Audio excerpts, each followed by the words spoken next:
विवेक की ज्योति जलाओ मन में। একলব্যের কাছে তার বৃদ্ধাঙ্গুষ্ঠ চেয়ে নেওয়া ইতিহাসের একটি অত্যন্ত কলঙ্কিত অধ্যায় হিসেবে ব্যাখ্যা করা হয়ে এসেছে দীর্ঘকাল। মহাভারতের কাহিনী অনুসারে খুব অগভীর স্তরে দ্রোণাচার্য একলব্যের ডান হাতের বুড়ো আঙুল গুরুদক্ষিণা হিসেবে চেয়ে নিয়েছিলেন এবং একলব্য তা কেটে গুরুর চরণে অর্পণ করেছিলেন। এরকম একটি রূপকধর্মী ব্যাখ্যা মহাভারতে তো অবশ্যই রয়েছে, কিন্তু তার যে অগভীর এবং বিপজ্জনক ব্যাখ্যা দীর্ঘদিন ধরে ঘুরে চলেছে সমাজে, তা যুগে যুগে বিতর্ক লালন করে চলেছে। সব থেকে যে অগভীর ব্যাখ্যাটি প্রচলিত সেটি এরকম যে দ্রোণাচার্য তার প্রিয় শিষ্য অর্জুনকে কথা দিয়েছিলেন যে তিনি অর্জুনকে পৃথিবীর শ্রেষ্ঠ ধনুর্ধর করে তুলবেন। একলব্যের অসাধারণ ধনুর্বিদ্যা দেখে দ্রোণাচার্য ভয় পেয়ে গিয়েছিলেন যে একলব্য অর্জুনের থেকেও বড় যোদ্ধা হয়ে উঠতে পারে। তাই অর্জুনকে দেওয়া প্রতিশ্রুতি রক্ষার জন্যই তিনি নাকি একলব্যের বৃদ্ধাঙ্গুষ্ঠ অর্থাৎ বুড়ো আঙুলটি চেয়ে নিয়েছিলেন। কারণ বুড়ো আঙুল ছাড়া, ডান হাতের বুড়ো আঙুল ছাড়া তীর চালানো এক প্রকার অসম্ভব। যে কোনো গভীর দর্শন সম্পন্ন রচনার রূপক যদি সাধারণ পাঠক বা শ্রোতা বুঝতে না পারে, তাহলে তার সাধারণত এ ধরনের পরিণতি হয় এবং এক্ষেত্রেও তাই ঘটেছে। দীর্ঘকাল ধরে সাধারণ লোকগাথাগুলোতে এবং লোকশিক্ষার যে সমস্ত প্রচলিত ধারা, সে যাত্রা হোক, নাটক বা পরবর্তীকালে টিভি শো অপেরা, বর্তমানের বিভিন্ন ধরনের ইন্টারনেটের মাধ্যমে সর্বত্রই এই ছবি দেখানো হয়েছে এবং শিশু বয়স থেকে আপামর ভারতবাসী এটিকেই মূল কারণ হিসেবে মেনে নিয়ে এগিয়ে চলেছে। পরবর্তী সময়ে রাজনৈতিক ফায়দা তুলতে ভারতের বৈচিত্র্যময় বর্ণব্যবস্থার সৌন্দর্যকে নষ্ট করে দিয়ে এই বর্ণব্যবস্থাকেই এই ভারতবর্ষের শত্রুতে পরিণত করে ভারতবর্ষকে ভেতর থেকে ফোঁপড়া করে দেওয়ার ফন্দি যে সমস্ত রাজনৈতিক দলগুলি তৈরি করেছিল, তারা আর একটি ব্যাখ্যা ছড়াতে শুরু করে। এই ব্যাখ্যায় বলা হয় যে একলব্য নিচু জাতির ছিলেন বলে দ্রোণাচার্য তাকে শিষ্য হিসেবে গ্রহণ করতে অস্বীকার করেন, এবং যখন তিনি দেখেন যে কোনো এক আদিবাসী মূর্তি স্থাপন করেই স্বশিক্ষায় অত্যন্ত পারদর্শী হয়ে উঠছে এবং বিশেষ করে ক্ষত্রিয় রাজপুত্রদের চেয়েও শ্রেষ্ঠ ধনুর্ধর হয়ে ওঠার ক্ষমতার দিকে এগিয়ে চলেছে, তখন দ্রোণাচার্যের জাতিগত অহংকার এবং বর্ণপ্রথা রক্ষার মনোভাব একলব্যের জীবনে সর্বনাশ ডেকে আনে। এই ব্যাখ্যাটি অত্যন্তভাবে একটি রাজনৈতিক ব্যাখ্যা। কূটনৈতিক পরিকল্পনায় বৈষম্য ও বিদ্বেষ তৈরি করে ভারতবর্ষকে ভেতর থেকে নষ্ট করার যে সুদূর প্রসারী পরিকল্পনাগুলো করা হয়েছিল, তার মধ্যে অন্যতম একটি। মূল যে জায়গাটাকে ধরতে হবে, ভাগবত পুরাণ অনুসারে শেষ পর্যন্ত কিন্তু এটা দেখা যায় একলব্য জরাসন্ধের অনুগত হিসেবে যুদ্ধে অংশ নিয়েছিলেন এবং শ্রীকৃষ্ণের হাতে নিহত হয়েছিলেন। এই পর্যায়ের গভীর আলোচনাটায় ঢোকার আগে বর্তমানের কয়েকটা উদাহরণ দিয়ে একটা আলোচনা সেরে নিই, তাহলে পুরো বিষয়টার মর্ম বুঝতে অনেকটা সুবিধে হবে। আপাত দৃষ্টিতে হয়তো মনে হবে যে কোথায় মহাভারত, তারপর হঠাৎ করে কোথায় চলে এলাম। ব্যাপারটা সেরকম নয়। এই উদাহরণগুলি মাথায় রাখতে হবে, তারপর আমরা পুনরায় ফিরে যাব এই দ্রোণাচার্য একলব্যের উপাখ্যানে। 1950-এর দশকে জুলিয়াস রোজেনবার্গ এবং তাঁর স্ত্রী এথেল রোজেনবার্গকে মার্কিন যুক্তরাষ্ট্রের ম্যানহাটন প্রজেক্ট অর্থাৎ মার্কিন পারমাণবিক বোমা তৈরির প্রকল্পের অন্তর্গত কিছু গোপনীয় তথ্য তৎকালীন সোভিয়েত ইউনিয়নের কাছে পাচারের সন্দেহে দোষী সাব্যস্ত করা হয়। কি শাস্তি হয়েছিল তাঁদের? মার্কিন ইতিহাসে এই ঘটনা ছিল অন্যতম চাঞ্চল্যকর। রাষ্ট্রের বিরুদ্ধে বিশ্বাসঘাতকতা এবং গুপ্তচর বৃত্তির অভিযোগে 1953 সালে রোজেনবার্গ দম্পতিকে বৈদ্যুতিক চেয়ারে বেঁধে যতক্ষণ না পর্যন্ত তাদের মৃত্যু হয় তাদেরকে বৈদ্যুতিক শক দেওয়া হতে থাকে। মৃত্যুর আগে পর্যন্ত যদিও তারা নিজেরা নিজেদেরকে নির্দোষ বলে দাবি করেছিলেন। আরও ঘটনা আছে। রবার্ট ওপেনহেইমারের উদাহরণ। রাষ্ট্রের সামরিক তথ্যের অনিরাপদ ব্যবহারের আশঙ্কায় রাষ্ট্র কি ব্যবস্থা নেয় তার উদাহরণ। রবার্ট ওপেনহেইমার ম্যানহাটন প্রজেক্টের প্রধান বিজ্ঞানী।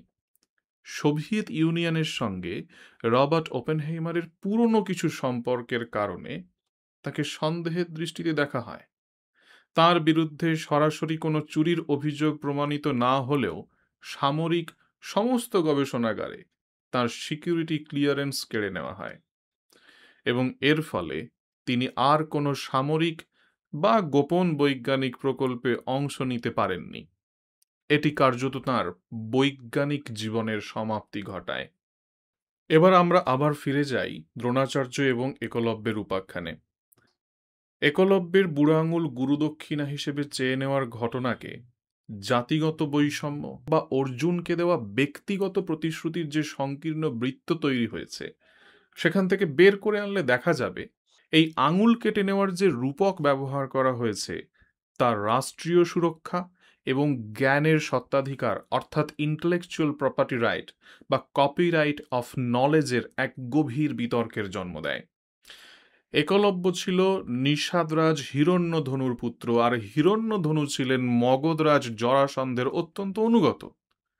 জরাসন্ধ কোন দর্শনে বিশ্বাসী ছিলেন, তিনি কতটা অধার্মিক ছিলেন, তিনি ধর্মের এবং ন্যায়ের বিপরীতে কতটা প্রখর শক্তিরূপে দাঁড়িয়েছিলেন, এই গাথা মোটামুটি সবাই জানে। কংসের পরেই অধার্মিক হিসেবে জরাসন্ধের ত্রাসের ইতিহাস আসে।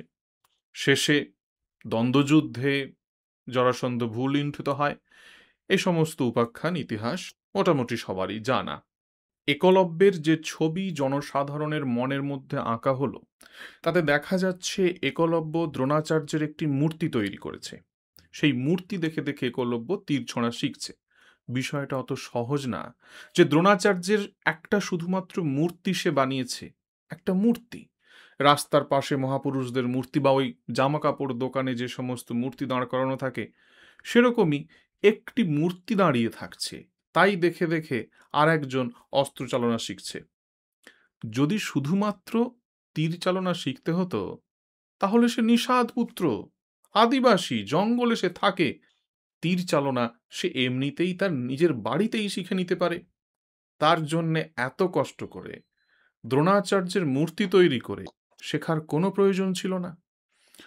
ফলে এখানে বুঝতে হবে দ্রোণাচার্যের মূর্তি তৈরি করে তীর চালনা শিখছে মানে রূপকের মাধ্যমে বলা হচ্ছে প্রতিটি স্টেপে কিভাবে দিব্য অস্ত্রগুলিকে ব্যবহার করতে হয়, কিভাবে বিশেষ বিশেষ অস্ত্র তৈরি করতে হয়, এই সমস্ত গোপন যেসব সূত্র এক কথায় একলব্য চুরি করছিল।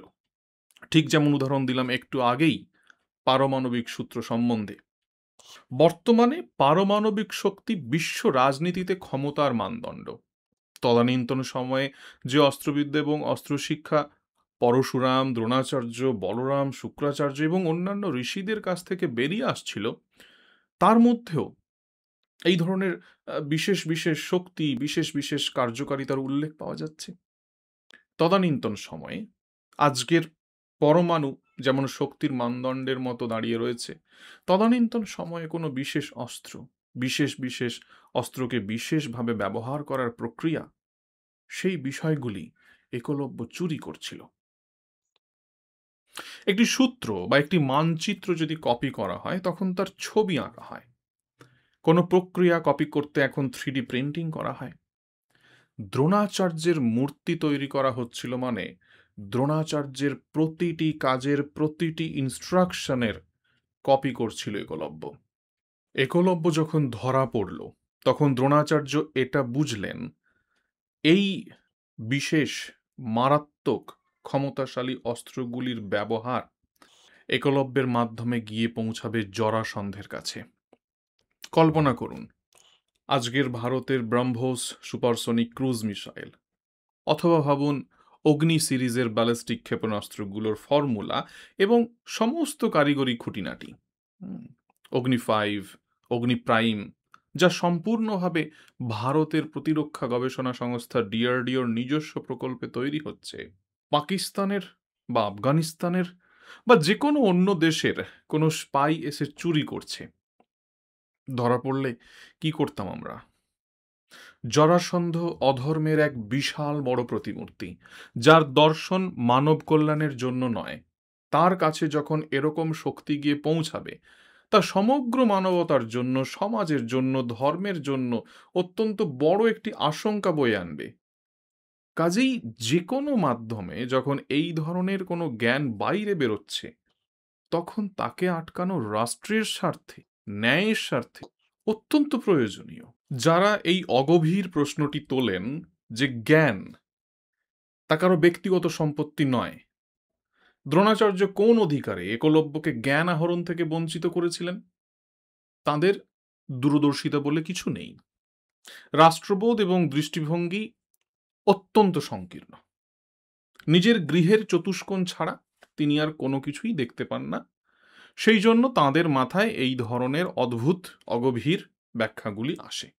কোনো রাষ্ট্রের ইন্টেলেকচুয়াল প্রপার্টি এবং information related to state security, তার সাথে কখনোই সর্বসাধারণের শিক্ষার অধিকার এবং জ্ঞানকে কুক্ষিগত করে রাখার মানসিকতার কোনো তুলনাই হয় না। তাই যারা সাধারণ তীরন্দাজির জ্ঞানের সাথে দ্রোণাচার্য এবং একলব্যের সম্পর্ককে জুড়ে দেন, তাদের এইটুকুই জানা নেই যে একলব্য নিজে ছিলেন একজন ধনুর্বিদ আদিবাসী নিষাদ রাজের সন্তান, যারা হামাগুড়ি দেওয়ার বয়স থেকে তীরধনুক নিয়ে খেলে। কাজেই তিনি তীরধনুক চালানোর সর্বসাধারণের শিক্ষার জন্য দ্রোণাচার্যের কাছে কখনোই আসেননি। দ্রোণাচার্য এই একলব্যের সাথে রোজেনবার্গ দম্পতির মতো ব্যবহার তো করেননি, ওই যাদেরকে ইলেকট্রিক শক দিয়ে মেরে ফেলা হলো। দ্রোণাচার্যের একলব্যের প্রতি করা আচরণটিকে অনেকটা ওই রবার্ট ওপেনহেইমারের সাথে যেটা করা হয়েছিল, সিকিউরিটি ক্লিয়ারেন্স প্রত্যাহার করে তার গবেষণার ক্ষমতাকে নিষ্ক্রিয় করে দেওয়া হয়েছিল, সেটার সাথে কিছুটা তুলনা করা যেতে পারে। একলব্য যে তথ্য, জ্ঞান, প্রক্রিয়া, পদ্ধতি চুরি করেছে, তা ব্যবহার করার সত্ত্বাধিকার কেড়ে নিয়েছিলেন দ্রোণাচার্য। শর্তের মাধ্যমে একলব্যের ক্ষমতাকে নিষ্ক্রিয় করে দিয়েছিলেন। রূপকে সেটিকে দক্ষিণ হস্তের বৃদ্ধাঙ্গুষ্ঠের সাথে তুলনা করা হয়েছিল, কারণ তীর ছুঁড়তে গেলে ডান হাতের বুড়ো আঙুল অত্যন্ত গুরুত্বপূর্ণ। সেটিকে কেটে দেওয়া মানে সেটিকে নিষ্ক্রিয় করে দেওয়া। অর্থাৎ একলব্য যে জ্ঞান, যে গোপন শিক্ষা একান্ত কুরু বংশের, একান্ত ধর্মের রক্ষার জন্যে যে সমস্ত আবিষ্কার, সেই জ্ঞান, সেই দিব্য শক্তিগুলিকে আপাতত যাতে নিয়ে গিয়ে সভ্যতার এবং ধর্মের বিশেষ ক্ষতি না করতে পারে, তাই তার ইউজেবিলিটিকে নস্যাৎ করেছিলেন দ্রোণ। এবং একলব্য যে ধর্মের বিপরীতেই তা সে নিজেই প্রমাণ করেছে। এটা দেখা যাচ্ছে জরাসন্ধের হয়ে একলব্য যুদ্ধ করতে আসছে। ফলে দ্রোণ এবং একলব্যের উপাখ্যানের মাধ্যমে রাষ্ট্রের হিতে এবং ধর্মরক্ষার্থে একজন রাজগুরুর দূরদর্শিতা প্রমাণিত হয়। মহাভারতের আদি পর্বে বর্ণিত এই একলব্য দ্রোণাচার্যের ঘটনা ভারতীয় দর্শন, নৈতিকতা এবং সমাজ ব্যবস্থার এমন একটি জটিল প্রতিচ্ছবি তৈরি করে রেখেছে, যার কুৎসিত ব্যাখ্যা জনমানসকে গ্রাস করে রেখেছে। তার সংশোধনের দায়িত্ব আমাদের সবাইকেই নিতে হবে।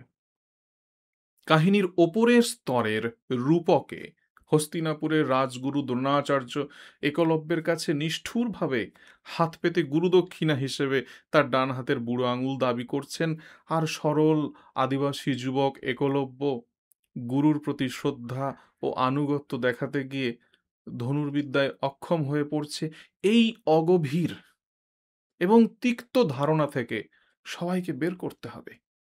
দ্রোণের এই কাজের পিছনে তুচ্ছ ব্যক্তিগত আবেগের সম্পর্ক, অর্জুনের জন্য প্রতিশ্রুতি রক্ষার সরল যে গল্পটি জনমানসে রয়েছে, সেটিকে মুছতে হবে।